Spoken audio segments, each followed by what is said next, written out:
बिस्मिल्लाहिर्रहमानिर्रहीम। अस्सलामुअलैकुम वरहमतुल्लाहि वबरकातुहू। हज़रत साद रज़ियल्लाहु तआला अन्हु से मरवी है कि रसूलुल्लाह सल्लल्लाहु अलैहि वसल्लम ने इरशाद फरमाया कि तुम अपने अहले खाना पर जो कुछ भी खर्च करोगे तुम्हें उस पर सवाब मिलेगा, हत्ता कि वो लुक्मा जो तुम अपनी बीवी के मुंह में डालोगे तुम्हें उस पर भी सवाब मिलेगा।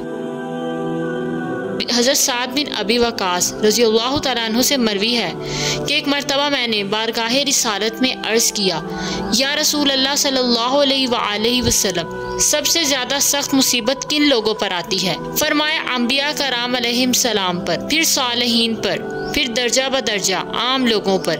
इंसान पर आजमाइश उसके दीन के एतबार से आती है। अगर उसके दीन में पुख्तगी हो तो उसके मुसाइब में मज़ीद इजाफा कर दिया जाता है। अगर उसके दीन में कमज़ोरी हो तो उसके मसाइब में तखफीफ कर दी जाती है। और इंसान पर मुसलसल मसाइब आते रहते हैं, यहाँ तक कि जब वो ज़मीन पर चलता है तो उसका कोई गुनाह नहीं होता।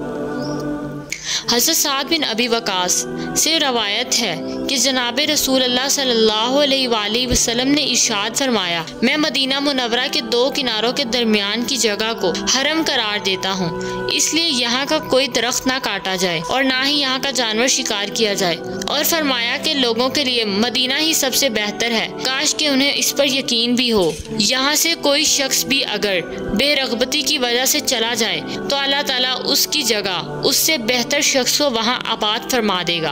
और जो शख्स भी यहाँ की तकालीफ और मेहनत व मुशक्क़त पर साबित कदम रहता है, मैं क़यामत के दिन उसके हक़ में सिफारिश करूँगा।